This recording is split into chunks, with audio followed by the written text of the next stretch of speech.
O Centro Espírita Pai José Cambinda convida todos, independente do credo, a participarem da corrente Elos Unidos, para fortalecer ainda mais as inúmeras correntes que já estão sendo realizadas, visando ao bem-estar de todos os seres da nossa casa, o planeta Terra, neste momento tão desafiador. Todos os dias, pare por 3 minutos às 18 horas. Eleve seu pensamento e faça uma prece. Juntos somos mais fortes. Boa noite a todos. Hoje, quarta-feira, dia 3 de novembro de 2021. Mais uma vez estamos reunidos na casa de Pai José Cambinda, onde damos início aos trabalhos da noite, com a prece da nossa irmã Thaís.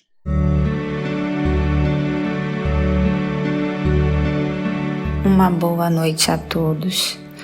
Mais uma quarta-feira em que estamos aqui reunidos nessa corrente vibracional da casa de Pai José Cambinda. Que possamos aquietar nossos corações e pensamentos e elevar nossos sentimentos para contribuir e nos beneficiar dessa corrente de bem. Pedimos a essa espiritualidade amiga, através dos benfeitores da casa de Pai José, toda a proteção, orientação e iluminação necessárias ao estudo da noite de hoje. Que Maria Santíssima possa acolher com todo o seu amor os necessitados da noite. Agradecemos a Jesus pelo seu evangelho de amor a nos guiar nesta caminhada terrena, e ao Pai, que com toda bondade e misericórdia nos concede esta oportunidade de trabalho. Que assim seja.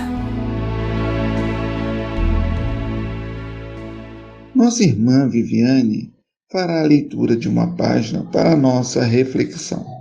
Boa noite, do livro Receitas de Paz, de Divaldo Franco, pelo espírito de Joana de Ângeles.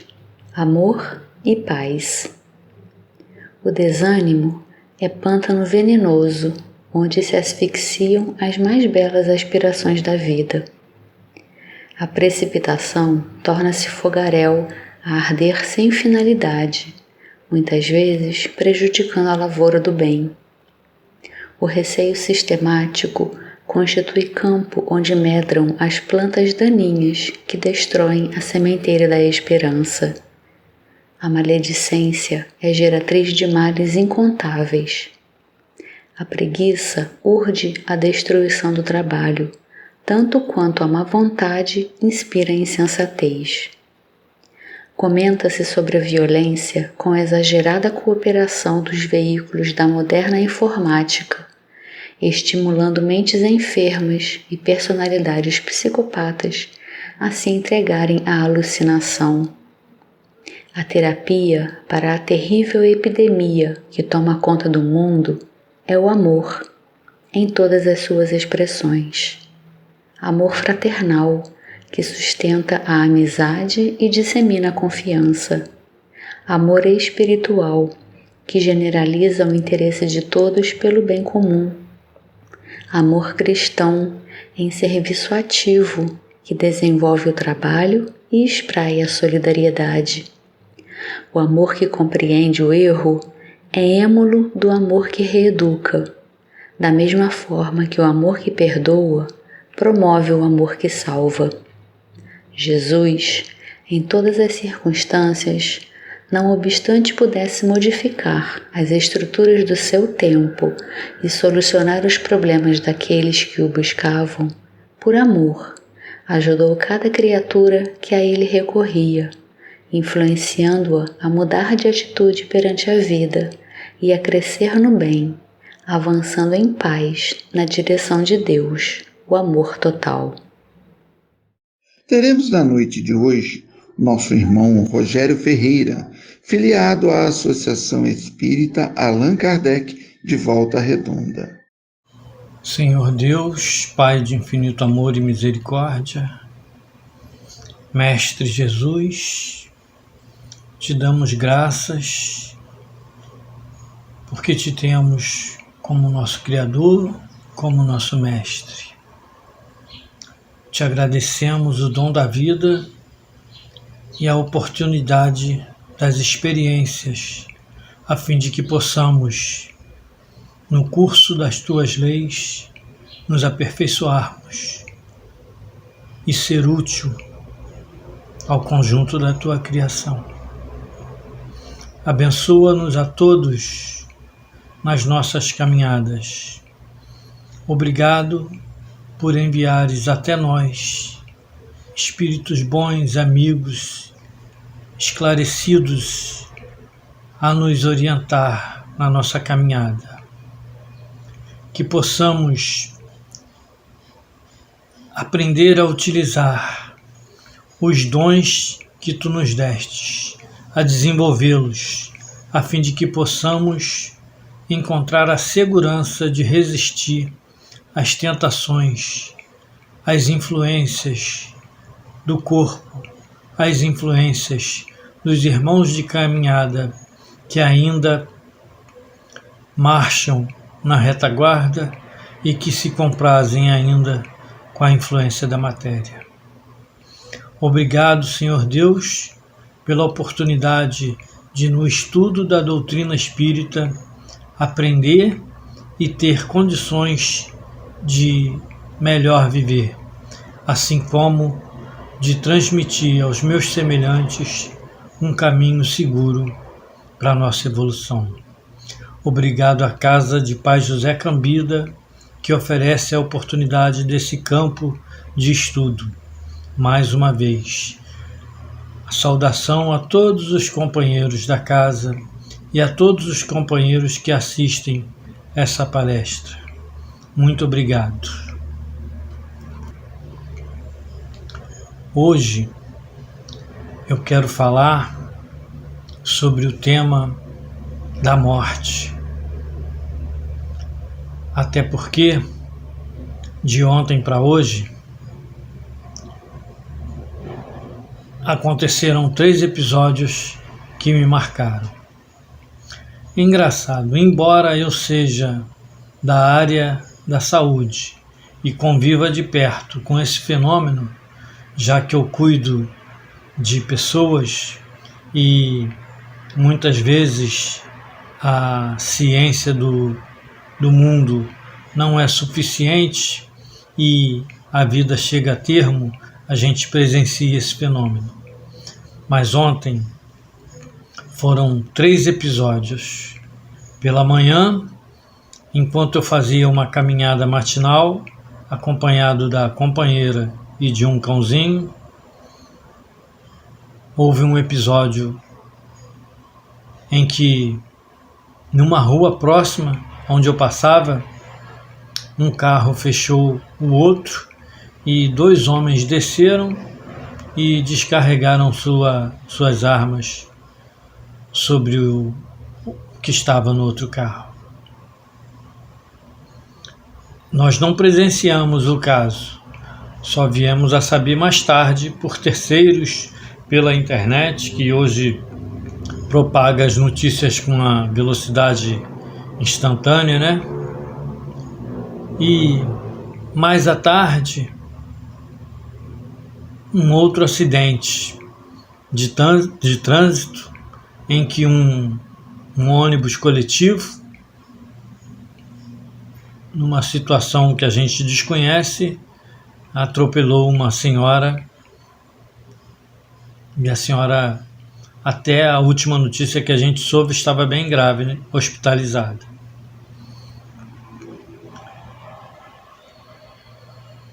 Quando foi mais à noite, após a minha jornada de trabalho, já chegando em casa, já me recolhendo, eu tive a notícia de um companheiro de ideal espírita, que vinha sofrendo já com uma doença em tratamento. A gente se falava muito pelo Zap, devido ao meu trabalho na área de saúde e num dos vínculos estando diretamente ligado a essa pandemia do Covid. eu fiquei hesitante em visitá-lo pessoalmente, embora o desejasse. E quando foi ontem, veio a notícia da sua passagem. Isso me fez pensar nesse tema da morte, porque a gente vê isso todos os dias, a gente vê lá fora, a gente vê nas cidades grandes, vê a violência urbana, as lutas pelas posses de determinadas regiões por causa de tráfico de drogas e por outras questões. Mais distante também ainda houve um quarto caso em Paraty de 2 homens numa ilha que se desentenderam e um esfaqueou o outro e uma terceira atirou nesse que sobreviveu. Um também fez o passamento, o outro foi pego, tá sob custódia, e o terceiro que atirou está foragido. E a gente vê lá fora ainda as guerras acontecerem, né? As mortes, os desesperos das pessoas. No Afeganistão, esse extremismo, essa disputa de poder e de religião, né? E as pessoas desesperadas largando tudo, abandonando tudo, indo embora. E aí, o tema da morte. A morte é o fim? Não é o fim? O que é a morte? As outras doutrinas falam em que há uma vida após a morte. Há a promessa de que voltaremos a viver, de que no último dia seremos levantados, seremos ressuscitados, né? Desde a época de Jesus se discute sobre a morte. Os grupos saduceus, fariseus, né? Uns acreditam na morte, outros não acreditam. Como acreditam? Havia um questionamento, perguntava-se se Jesus era alguém que já tinha vindo. Uns diziam que ele era João Batista, outros que eram Elias, e outros o Messias que havia de vir, né? Jesus falou de João, que João era o Elias que havia de vir e ninguém o reconheceu, né? Mas tudo isso passa na vida da gente sem que a gente medite muito nessa questão. A gente aprende que somos corpo e espírito. A gente aprende que há uma vida além dessa vida. A gente aprende que precisamos ter princípios morais para viver bem e merecer a vida eterna, a vida depois da morte, né? Mas a gente não se aprofunda muito na questão e a gente vive. Alguns vivem intensamente querendo viver tudo, achando que a vida é só isso aqui. Outros vivem tentando seguir os ensinamentos de Deus, de Jesus, mas vem a morte, nos arrebata, e os que ficamos, muitos ficam inconformados, desesperados com a perda de quem parte. E quem parte, a gente não sabe se ficou bem, se não ficou bem, porque é uma questão de consciência íntima. Porque muitos de nós ainda vivem de aparência, aparenta ser uma coisa que não é, mas que precisamos aprender a ser. Então é o tema que nós queremos discutir hoje. No Livro dos Espíritos, nós temos aqui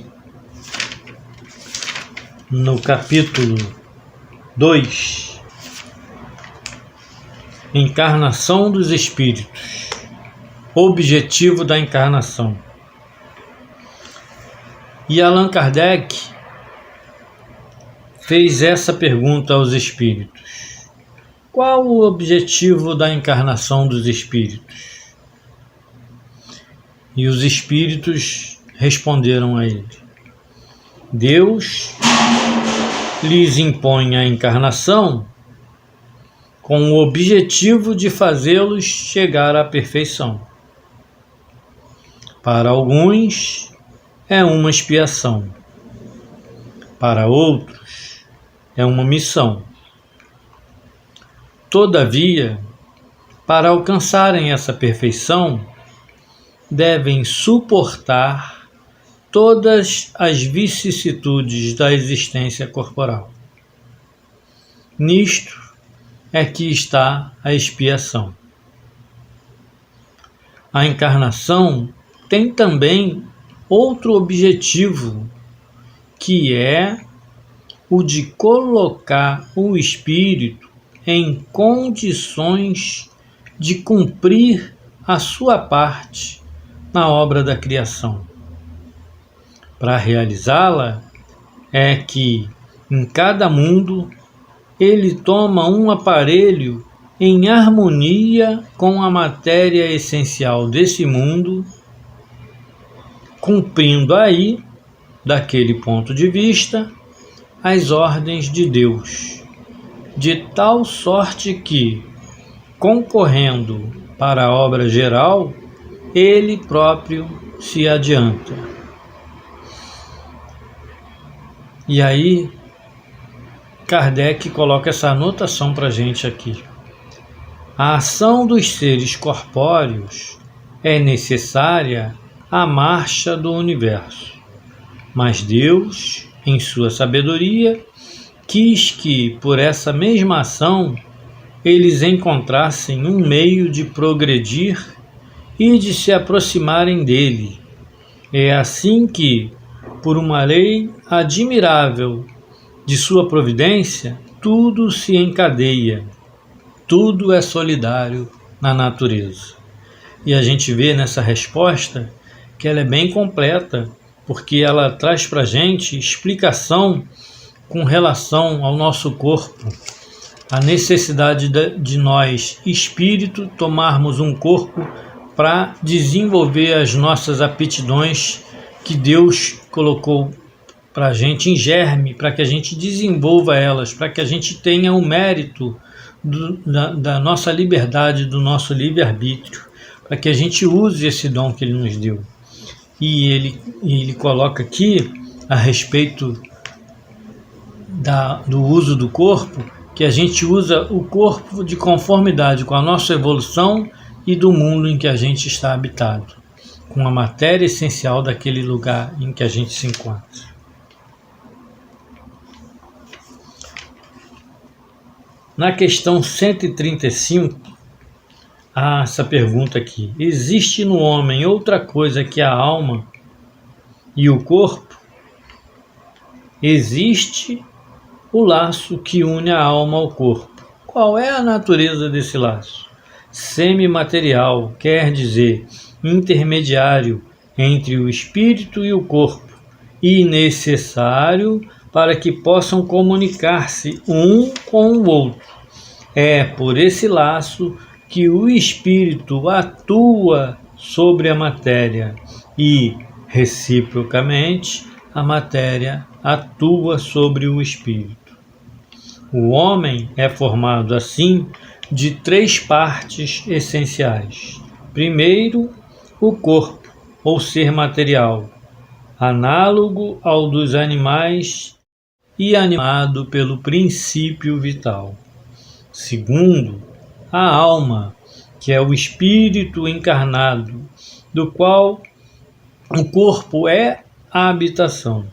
Terceiro, o princípio intermediário, ou perispírito, substância semimaterial, que serve de primeiro envoltório ao espírito e une a alma ao corpo. São, como num fruto, o germe, o perisperma e a casca. Daí, quando acontece o fenômeno da morte, o que morre é o corpo, o que perde a vitalidade é o corpo. O espírito prossegue vivo, atuante, com a sua individualidade e leva consigo o perispírito, que evolui tanto quanto o espírito vai se modificando.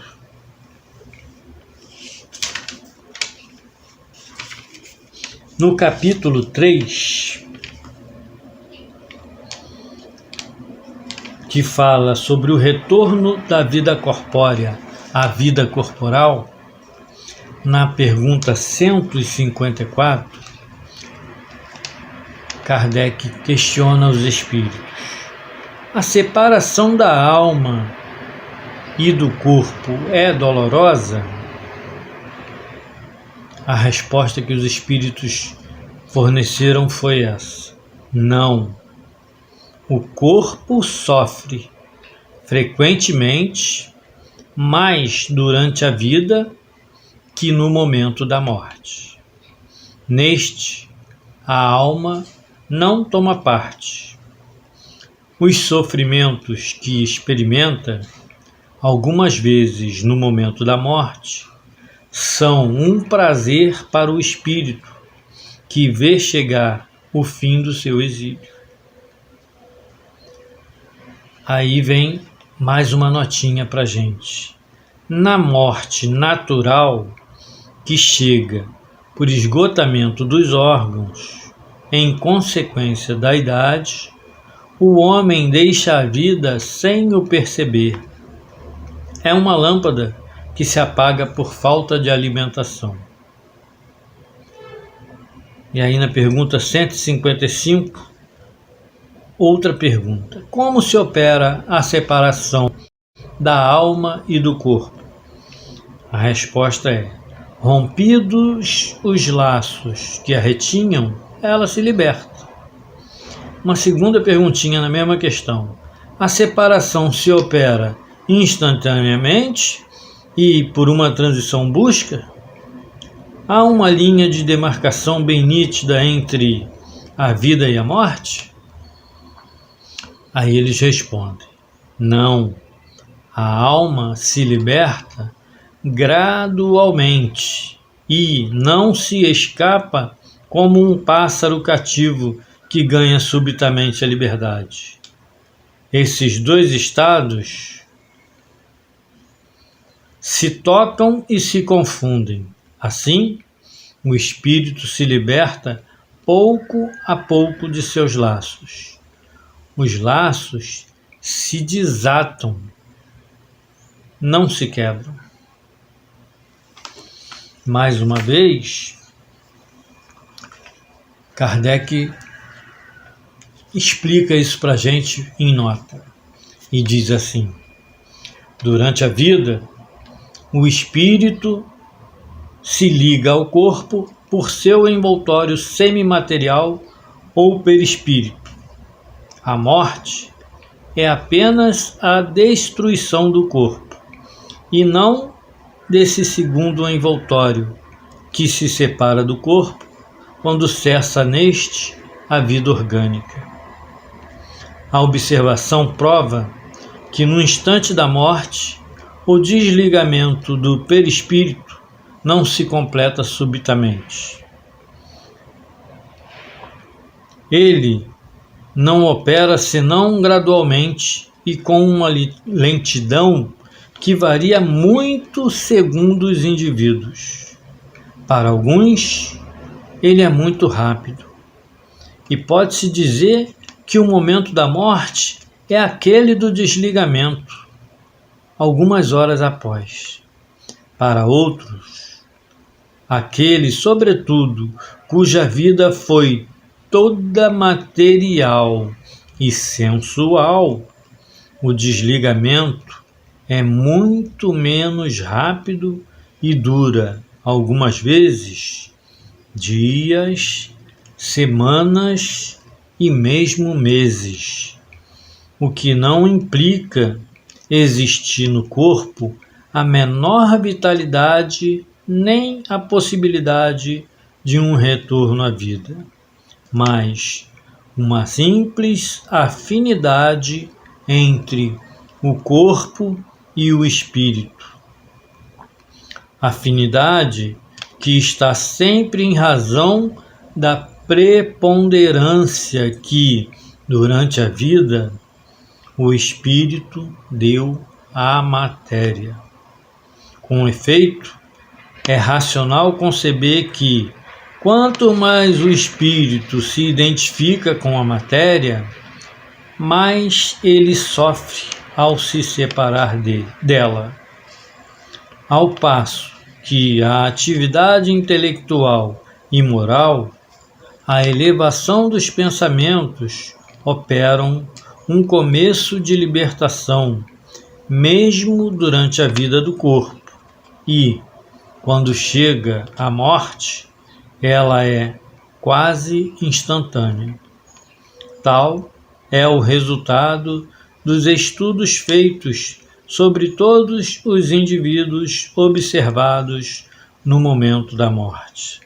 Essas observações provam ainda que a afinidade persistente entre a alma e o corpo, em certos indivíduos, é algumas vezes muito penosa, porque o espírito pode experimentar o horror da decomposição.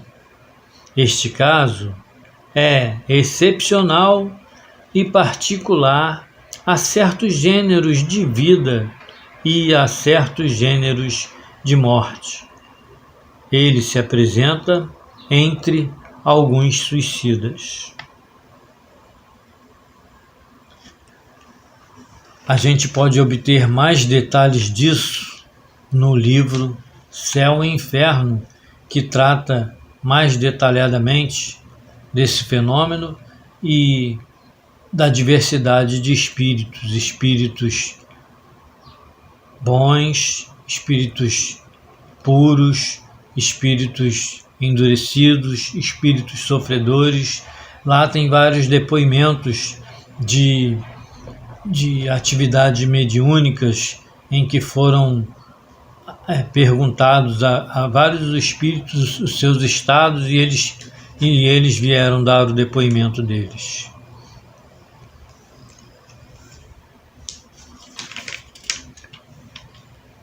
Ainda nesse capítulo 3, fala-se sobre a perturbação espírita.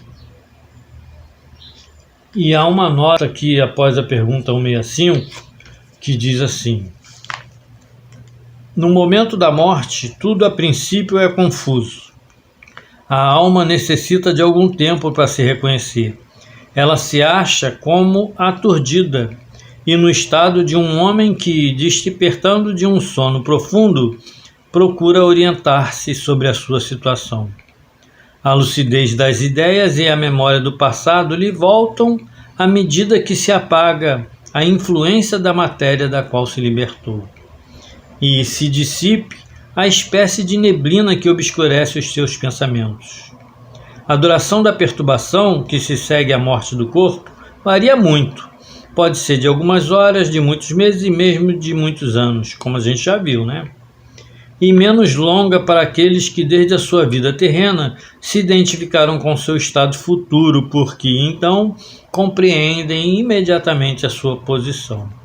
Essa perturbação apresenta circunstâncias particulares, segundo o caráter dos indivíduos e, sobretudo, de acordo com o gênero de morte.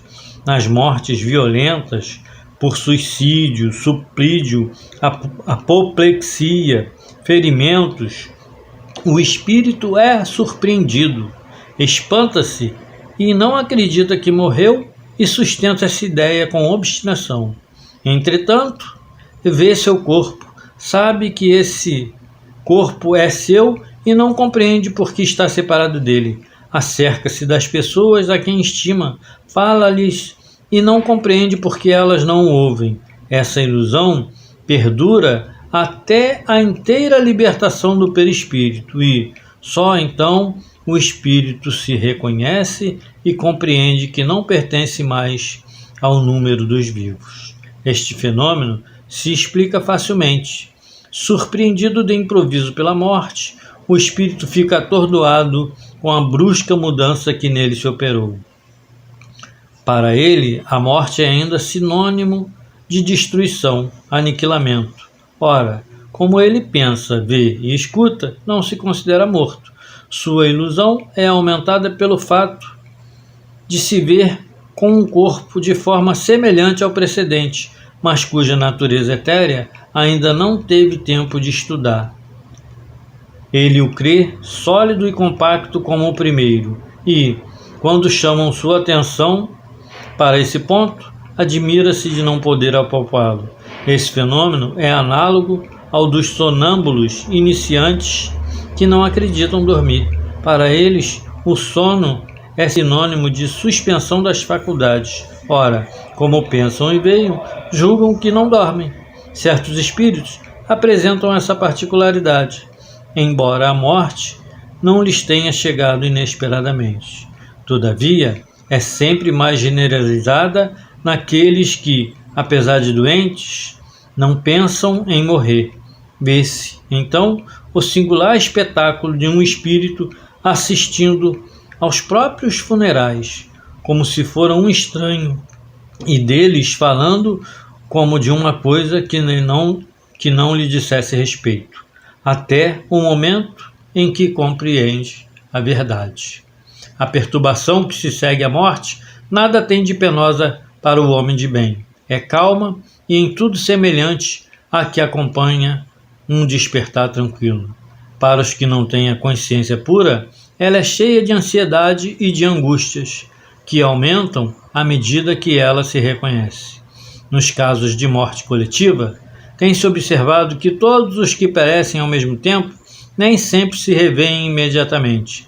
Na perturbação que se segue à morte, cada um vai para o seu lado ou se preocupa apenas com aqueles que lhe interessam. Então, isso é matéria de meditação para que a gente possa se perceber espírito que somos encarnados em missão de evolução aqui na Terra e que todos nós estamos sujeitos à falência dos órgãos e à separação do corpo físico e que tenhamos a certeza que vamos sobreviver a esse fenômeno. No livro Justiça Divina, ditado por Emmanuel a Chico Xavier, na reunião pública de 29 de maio de 1961, se deu esse episódio aqui. Ele passou essa mensagem aqui. Muitas vezes perguntas na terra: para onde seguirás quando a morte venha a surgir? Anseias, de certo, a ilha do repouso ou o lar da união com aqueles que mais amas? Sonhas o acesso à felicidade, à maneira da criança que suspira pelo colo materno. Isso, porém, é fácil de conhecer. Toda pessoa humana é aprendiz Toda pessoa humana é aprendiz na escola da evolução, sob o uniforme da carne, constrangida ao cumprimento de certas obrigações. Nos compromissos do plano familiar, nas responsabilidades da vida pública, no campo dos negócios materiais, na luta pelo próprio sustento. O dever, no entanto, é impositivo da educação que nos obriga a parecer o que ainda não somos, para sermos, em liberdade aquilo que realmente devemos ser. Não ouvides assim enobrecer e iluminar o tempo que te pertence. Não nos propomos nivelar homens e animais. Contudo, numa comparação reconhecidamente incompleta, imaginemos seres outros da natureza trazidos ao regime do espírito encarnado na esfera física. O cavalo, atrelado ao carro, quando entregue ao descanso, corre à pastagem, onde se refocila na satisfação dos próprios impulsos. A serpente, presa para cooperar na fabricação de soro antiofídico, se for libertada, desliza para a toca, onde reconstituirá o próprio veneno. O corvo, detido para observações quando solto, volve à imundície. A abelha, retida em observação de apicultura, ao desembaraçar-se, torna incontinente à colmeia e ao trabalho. A andorinha, engaiolada para estudo, tão logo se veja fora da grade, voa no rumo da primavera. Se desejas saber quem és, observa o que pensas quando estás sem ninguém. E, se queres conhecer o lugar que te espera depois da morte, examina o que fazes contigo nas horas livres. Já nos falava Emmanuel. Então, meus companheiros, meus amigos, que o estudo de hoje, que a gente possa refletir mais na nossa condição. A doutrina dos espíritos é ampla. Os livros da codificação são 5. O livro dos espíritos versa de uma maneira geral sobre todos os assuntos. E na Gênese fala sobre a formação dos mundos, fala sobre a constituição dos seres vivos, das matérias, no mundo espiritual. No Evangelho segundo o Espiritismo, fala sobre os princípios morais que devem nortear a nossa caminhada de seres humanos e de espíritos imortais. No céu e inferno, a gente tem a comunicação dos espíritos dando testemunho deles sobre o nosso destino após a morte.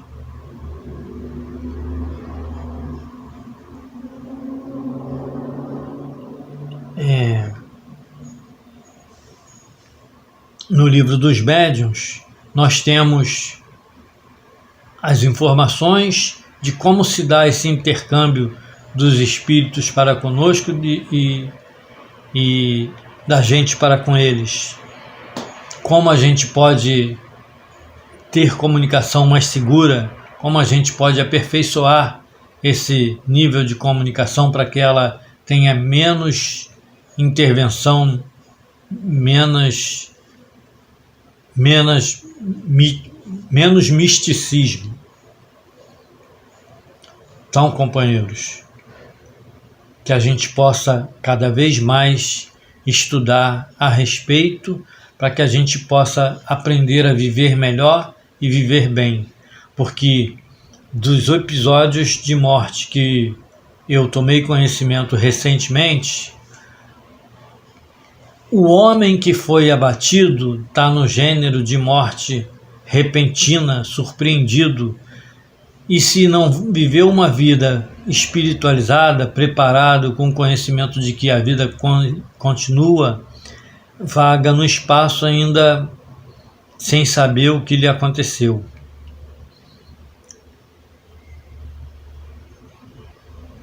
o homem que executou os disparos está por conta da justiça divina, da justiça humana, se for pego. Se não for pego, a justiça divina, que está gravada na sua própria consciência, fará com que ele busque os próprios elementos de reabilitação. Cabe a nós, como espíritos, utilizar essas informações não para comentários supérfluos, propagação de volúvel de coisa, mas para a gente usar para o nosso aprimoramento. Porque todos nós estamos sujeitos a falhar, porque ainda somos imperfeitos. Então não condenemos a ninguém. O amigo que eu perdi, que vinha sofrendo com uma enfermidade em tratamento, certamente se libertou de um corpo enfermo, resgatou uma experiência do passado e se prepara para novas experiências no futuro, mais confiante, mais próximo de Deus, com mais capacitação para resistir à influência da matéria e para errar menos e para ser bem mais sucedido e para alçar voo mais rápido à perfeição. A senhorinha que ainda está enferma está sendo assistida, a gente pode vibrar por ela para que ela possa ser assistida espiritualmente, para que ela se recupere.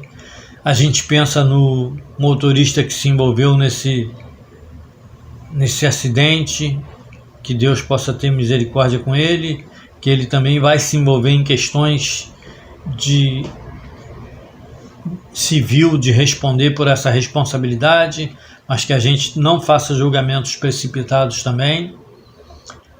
O que foi esfaqueado, que também morreu, também está na mesma situação de ter sido uma morte brusca e de repente, ainda em perturbação sem saber o que lhe aconteceu.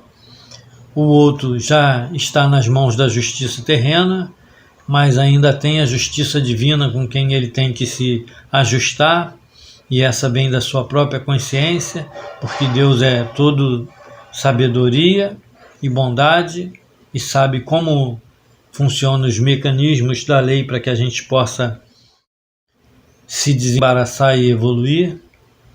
E o que está fugido porque atirou, também a justiça divina certamente o alcançará, não para punir, mas para fazê-lo evoluir, para fazê-lo perceber os seus erros e para que ele possa se reabilitar. Porque, conforme Jesus nos ensinou, nenhuma das suas ovelhas será perdida.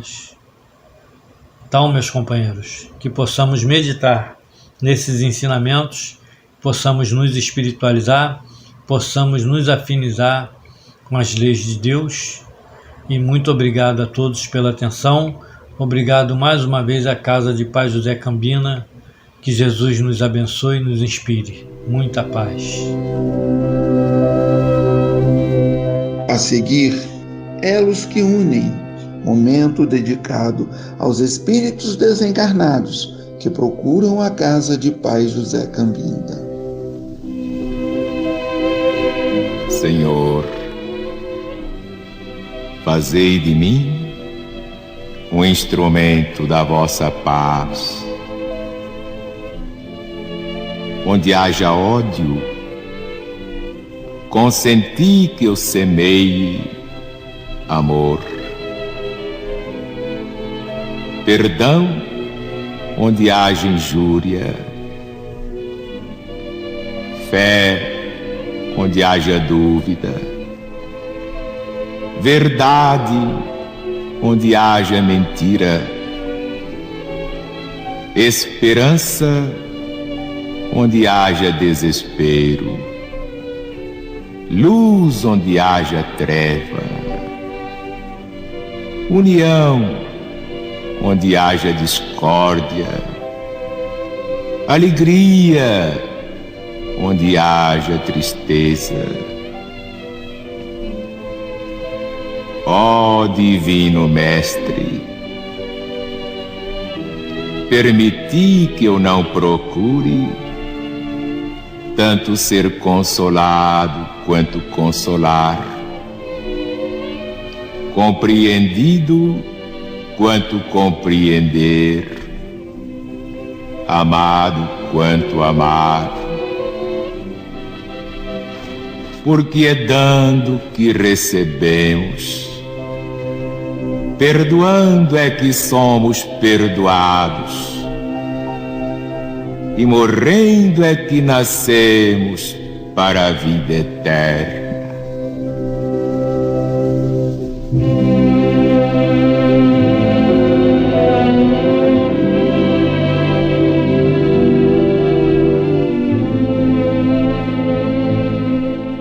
Chegou o momento de recebermos a falange indiana.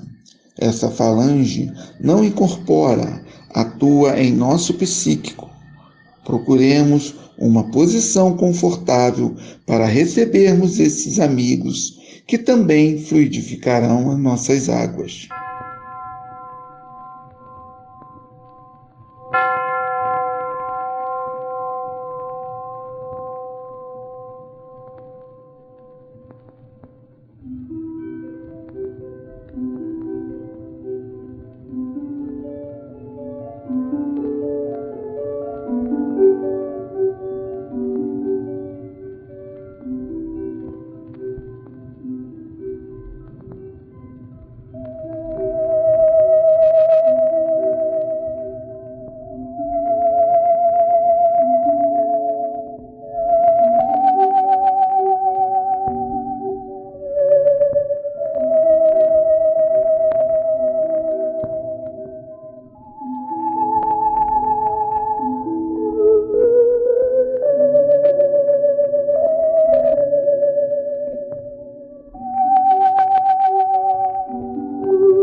Nossa irmã Thaís fará a prece de encerramento.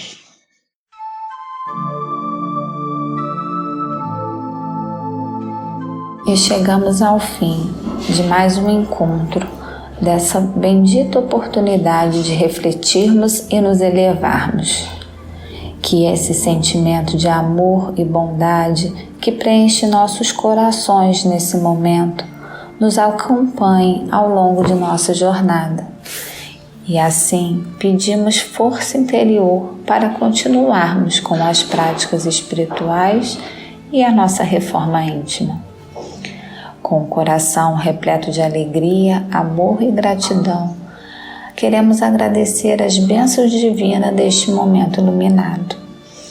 Agradecemos a espiritualidade amiga e generosa da Casa de Pai José, todo o cuidado e assistência para conosco, encarnados e desencarnados. Agradecemos a Maria Santíssima, seu colo de amor, e a Jesus, nosso mestre e guia nesta jornada. O nosso muito obrigado ao Pai de infinita bondade e justiça, a Deus. O nosso muito obrigado, muita paz e luz a todos. Chegamos ao término de mais um encontro. Agradecemos a Deus por mais essa oportunidade e convidamos a todos para o próximo encontro no dia 10 de novembro de 2021.